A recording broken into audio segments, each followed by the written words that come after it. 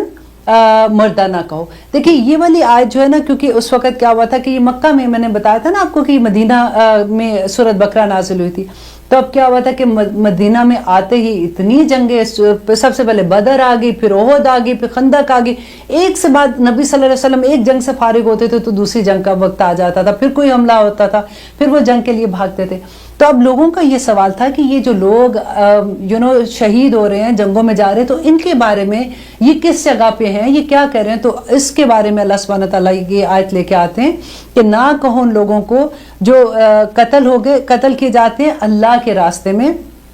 امواتن مردہ، بلکہ احیاء وہ زندہ ہیں، ولیکن لا تشعرون لیکن تم شعور نہیں رکھتے ہو. یہ خاص طور پہ یہ جو ولیکن لا تشعرون ہے نا، اس کو آپ انڈر لائن کر لیں. ہم اتنی باتیں بناتے ہیں اپنے پاس سے، اچھا وہ تو قبر میں زندہ ہوں گے، وہ تو ہمیں جواب دے رہے ہوں گے، وہ یہ کر رہے ہوں گے. اللہ سبحانہ تعالیٰ نے کہہ دیا کہ نہ، تم بالکل اس کا شعور نہیں رکھتے ہو، بس ان کو مردہ نہ کہو. کیونکہ جو اللہ کی راہ میں شہید ہو جاتا ہے نا، اس کا تو یہ کہ سیدھا جنتوں میں پہنچ جاتے ہیں. ایک بڑی خوبصورت اس کے بارے میں ایک حدیث تھی کہ نبی صلی اللہ علیہ وسلم نے کہا کہ جو شہید ہو جاتے ہیں نا، وہ ایک پرندے کے دل کے اندر ان کی روح ہوتی ہے اور وہ جنتوں میں بھاگتے پھرتے ہیں، کبھی ایک درخت، کبھی دوسری درخت، کبھی ادھر کبھی ادھر. اور رات کو اللہ سبحانہ تعالیٰ کے عرش کے نیچے جو قندیلیں ہوتی ہیں نا، ان کے نیچے جا کے جمع ہو جاتے ہیں، سبحان اللہ، اور وہاں جا کے سو جاتے ہیں اور پھر صبح اٹھتے ہیں اور وہ پھر جنتوں کی سیر کرتے ہیں. اور سیم چیز نبی صلی اللہ علیہ وسلم نے مومن کے لیے کہی تھی. یہ آیت بھی مجھے بہت ڈراتی ہے، کیونکہ وَلَا نَبْلُوَنَّكُمْ وا اور لا بلا شبہ، یقیناً نَبْلُوَنَّكُمْ ہم ضرور آزمائیں گے تمہیں، بِشَيْءٍ کسی چیز سے، من الخوف خوف سے، والجوع اور بھوک سے، وَنَقْصٌ مِّنَ الْأَمْوَالِ اور مال کے نقصان سے، والانفس اور جانوں سے، والثمرات اور پھلوں میں سے کمی سے، اولاد بھی اس میں سے آ سکتی ہے، وبشر الصابرین اور صبر کرنے والوں کو خوشخبری دے دیجیے. یہ دیکھیے اللہ سبحانہ تعالیٰ نے ہمیں اس دنیا میں کیوں بھیجا ہے، اس لیے کہ وہ یہ آزمائے کہ ہم میں سے احسن عمل کون سا کرتے ہیں. سورۃ ملک میں ہم پڑھتے ہیں نا روز، اور دیکھیے یہاں پہ وہی آیت ہے کہ میں ضرور آزماؤں گا تمہیں. لیکن یہ جو چیز ہے نا بِشَيْءٍ، یہ اتنی خوبصورت بات ہے کہ اس سے اتنا حوصلہ مل جاتا ہے کہ کچھ، سارے کے سارے سے نہیں آزماؤں گا، کچھ اس میں سے چیزیں، من الخوف خوف سے. اس کی ایک تفسیر یہ بھی ہے کہ خوف جو ہے وہ اللہ کا ڈر ہے، جو ہے وہ بھوک کی بات ہے تو وہ روزوں کی بھوک ہے، نقص من الاموال جو ہے وہ زکوٰۃ دینے کی ادائیگی میں ہے، والانفس بیماریاں انسانوں کو جو ہوتی ہیں، والثمرات اور اولاد ہے، وہ بشر صابرین اور صبر والوں کے لیے. لیکن اگر اس کو اس طرح سے آپ دیکھیں کہ اللہ سبحانہ تعالیٰ نے جو ایک ہمیں اس آیت سے ایک عمومی سا ایک مقصد نظر آتا ہے کہ اللہ تعالیٰ ہمیں خوف سے بھی آزمائیں گے، اللہ تعالیٰ ہمیں بھوک سے بھی آزمائیں گے، کبھی ہمارے مالوں میں نقصان ہوگا اس سے آزمائیں گے، کبھی اللہ نہ کرے ہماری جانوں میں نقصان ہوتا ہے، کبھی بیماریاں بھی آ جاتی ہیں، کبھی ایسا سچویشن ہو جاتی ہے کہ ہمارے لو ونز ہم سے ہمارے پاس سے چلے جاتے ہیں. الثمرات اولاد ہے کہ اس سے بھی آزمائش آئے گی. تو لیکن اللہ سبحانہ تعالیٰ کیا کہہ رہے ہیں، وہ بشر الصابرین کہ خوشخبری دے دو صبر کرنے والوں کے لیے. صبر والوں کے لیے کیا خوشخبری ہے، یہ کہ اللہ مع الصابرین، کہ اللہ ان کے ساتھ ہے. دیکھیے اللہ سبحانہ تعالیٰ یہ نہیں چاہتے آپ کو تکلیف دینا، یہ تھوڑی سی بشیئن، یہ بڑی خوشخبری ہے اس آیت میں، میرے لیے کم از کم بہت بڑی خوشخبری تھی کہ اللہ اکبر جب میں پڑھی تھی تو میں بہت ڈرتی تھی کہ یا اللہ نہ کرے ان میں سے کوئی آزمائش میرے پہ آئے. لیکن جب بشیئن پڑھا تھا تو اللہ پہ اتنی محبت آئی جس کی حد نہیں کہ اللہ سبحانہ تعالیٰ سے دیکھیں پھر پچھلی آیت یاد کرے کہ جو شکر ہے، اگر کہتے ہیں کہ اگر پہلے سے ہی اللہ کی نعمتوں کا شکر ادا کر دو، وہ نعمتیں اللہ سبحانہ تعالیٰ نہیں لیں گے تم سے. ہم بھول جاتے ہیں نا اس کا شکر ادا کرنا. جب آپ دیکھیں آپ نے کسی کو کوئی تحفہ دیا ہو اور وہ اس کی قدر ہی نہ کرے تو آپ کو کیسا لگے گا؟ بالکل وہی بات ہے کہ اللہ جب اپنی نعمتیں عطا کرتے ہیں آپ اس کی قدر نہ کریں گے، وہ واپس لے لیتے ہیں. بس کوشش کریں کہ نعمتیں چھننے سے پہلے اس کے لیے شکر ادا کر لیں. اور شکر کا سجدہ ہوتا ہے، آپ کو پتہ ہے بہت سے لوگوں کو، دیکھیں جب میں نے پڑھا تھا مجھے بھی آنیسٹلی نہیں پتا تھا، میں شکر کے نفل پڑھا کرتی تھی. لیکن جب یہ پڑھا تھا تو پتہ چلا کہ شکر کے سجدہ ہوتا ہے، اس کے نفل توبہ کے نفل ہیں، یا ویسے آپ جیسے نفل پڑھتے ہو. آپ کو جیسے بیٹھے بیٹھے آپ صوفے پہ فار ایگزامپل بیٹھے، آپ کو ایک دم سے لگتا ہے کہ یا اللہ تیرا شکر تو نے مجھے آنکھیں دی، تیرا شکر تو نے مجھے ہاتھ دیے، تیرا شکر کوئی بھی چیز آپ کے اراؤنڈ جو بھی اللہ کی نعمتوں میں سے، مجھے اولاد دی، یا اللہ تیرا شکر مجھے یہ نعمت دی، وہیں سر جھکا دی اس طرح سے، یا اللہ تیرا شکر، سجدہ یہ ایسے، یا اللہ تیرا شکر ہے، شکر الحمدللہ شکر. ہر نماز میں نے عادت بنا لی ہے، وہی میں آپ کو بھی شیئر کروں گی کہ ہر نماز کے بعد نا جیسے فرض نماز پوری ہوتی ہے پھر سجدے میں جا کے شکر الحمدللہ، نفل پڑھے پھر شکر الحمدللہ کے سجدے علیحدہ سے کر لیا کریں، وہ تو موقع ہوتا ہے اسی حالت میں بھی ہم ہوتے ہیں. تو یہاں پہ اللہ سبحانہ تعالیٰ کہتے ہیں کہ جو میں تمہیں ضرور آزماؤں گا ان چیزوں سے، وَبَشِّرِ الصَّابِرِينَ، اور جس وقت یہ آزمائش آئے گی جو ان پہ صبر کریں گے ان کو خوشخبری دے دو کہ اللہ مع الصابرین، الذین، وہ لوگ جو اذا، جب، اصابتہم، جب پہنچتی ہے انہیں مصیبت، کوئی مصیبت، قالو، تو وہ سب کہتے ہیں انا، بے شک ہم، للہ، اللہ ہی کے لیے ہیں، وَإِنَّا، اور بے شک ہم، الیہ، اسی کی طرف، راجعون، ہمیں سب کو لوٹ کر جانا ہے. دیکھیں یہ تو سب کو پتا ہے نا، ہمیں جب بھی کوئی ایسی بات ہوتی ہے، جب ہمیں یہ لگتا ہے کہ یہ جو سینٹنس ہے نا، جب کوئی فوت ہوتا ہے تبھی ہم پڑھتے ہیں اِنَّا لِلَّهِ وَإِنَّا إِلَيْهِ رَاجِعُونَ. یہاں پہ اللہ سبحانہ تعالیٰ کیا کہا کہ جب بھی کوئی مصیبت، کوئی پریشانی، کوئی تکلیف آتی ہے تو یہ پڑھ لیا کرو اِنَّا لِلَّهِ وَإِنَّا إِلَيْهِ رَاجِعُونَ. ایک یہاں پہ بہت خوبصورت بات میں آپ کو بتاتی ہوں کہ ام سلمہ تھی، نبی صلی اللہ علیہ وسلم کی وائف ہے نا، تو ان کا جو اگر پہلے مکہ کے دور میں ان کا اگر آپ حالات زندگی پڑھیں اتنی خوبصورت ہے. ام سلمہ کہتی ہے کہ جتنا اسلام لانے کے بعد جتنی تکلیفیں میں نے سہی اتنی تکلیفیں کسی نے نہیں سہی. دیکھیے جب باری آگے کہ چلے جی اب مکہ سے ہجرت کرنے کا وقت آ گیا. آپ کو پتہ ہے ہجرت کرنا کتنا مشکل کہ پورا خاندان ہوتا ہے، اتنے پیدا ہوتے جس جگہ پہ تھے، اب وہاں سے ہجرت کرنے کا حکم آ گیا ہے. اور حکم بھی اس لیے آ گیا تھا کہ ابو طالب کی جب وفات ہوئی تھی تو اس کے بعد وہاں پہ سردار کون بن گئے تھے؟ آپ کو پتہ ہے ابو لہب بنے تھے، ان کے چھوٹے بھائی تھے نا. اس وقت قبائلی سسٹم ہوتا تھا تو وہاں پہ مسلمان جو تھے، کیونکہ ابو طالب کی وجہ سے مسلمانوں کو وہاں پہ رہنے کا اختیار اس لحاظ سے تھا کہ اس کے انڈر ہوتے تھے کہ ان کو کوئی تنگ نہیں کرے گا، کیونکہ نبی صلی اللہ علیہ وسلم کے چچا بھی تھے. لیکن ابو لہب ان کے اگینسٹ تھے، اس لیے اس وقت وہاں پہ مسلمانوں کو اتنا تنگ کیا جا رہا تھا جس کو قدر نہیں کہ مسلمانوں کو ویسے بھی ہجرت کرنی پڑی وہاں سے. تو ام سلمہ کہتی ہے کہ جب ہجرت کا وقت آیا تو ابو سلمان کے بیٹے کا نام ہے. اس زمانے میں اسی طرح سے ام سلمہ کی ماں، ابو سلمہ کا باپ جو تھا، تو انہوں نے کیا کیا کہ اونٹ پہ اپنا سارا سامان رکھا اور ہجرت کے لیے تیار ہوئے. اتنی دیر میں کیا ہوا کہ ام سلمہ جو ہے ان کے قبیلے کے لوگ آ گئے، کیونکہ تنگ تو کرنا ہوتا تھا، ہر ایک کا تنگ کرنا کا بھی ڈفرینٹ انداز ہوتا تھا. تو تنگ کرنے کے لیے ان کے قبیلے کے لوگوں نے کہا کہ یہ تو ہمارے قبیلے کی عورت ہے، ہم نے اس کو یہاں سے نہیں جانے دینا، اور ان کو روک لیا. اتنے میں کیا ہوا کہ ابو سلمہ کے قبیلے کے لوگ آ گئے اور انہوں نے کہا کہ اگر تم، کیونکہ ماں تھی نا ان کے ساتھ، انہوں نے چھوٹا سا بچہ اپنے سینے کے ساتھ لگایا ہوا ہے، تو وہ ان کو گھسیٹے کہ نہیں اس کو ہم نہیں جانے دیں گے، کیونکہ اونٹ کے اوپر سامان رکھا ہوا ہے، وہ بیٹھنے والے ہیں. تو آگے قبیلے کے لوگ مکہ تھا بھی کتنا چھوٹا سا تو مکہ تھا. اتنی دیر میں ابو سلمہ کی فیملی کے وہاں کے قبیلے کے لوگ آ کے انہوں نے کہا کہ نہیں یہ بچہ جو ہے سلمہ جو ان کا بیٹا تھا یہ تو ہماری نسل سے ہے, ہم اس کو نہیں جانے دیں گے. وہ کہتے کہ کھینچا تانی ایسے ہوئی کہ ام سلمہ کہتی ہے کہ مجھے یہ لگا کہ میرے بچے کے دونوں ہاتھ نکل جائیں گے, تو رو کے ایک دم سے چیخ کے انہوں نے کہا کہ نہیں تم اس کو لے لو, میں اس کو نہیں کچھ کہہ رہی ہوں, تم رکھ لو تاکہ میرے بچے کی جان زندہ رہ جائے. تو کہتے ابو سلمہ اکیلے تنہا ہجرت کر کے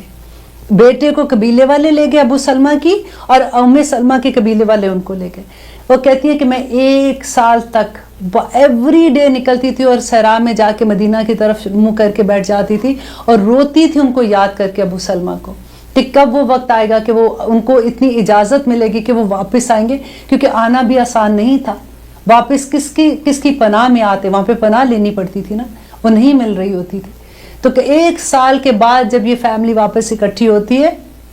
تو یہ ام سلمہ کی بات میں آپ کو بتا رہی ہوں کہ ان کے ہسبینڈ ایک دفعہ نبی صلی اللہ علیہ وسلم کے پاس سے واپس آئے, اب یہ مدینہ میں ہیں. واپس آ کے انہوں نے کہا کہ آج میں نے بہت خوبصورت بات سنی ہے کہ نبی صلی اللہ علیہ وسلم نے کہا ہے کہ جب بھی کوئی مصیبت آتی ہے تو انا للہ و انا الیہ راجعون پڑھتے ہیں, اور اگر اس کے بعد اگر یہ آپ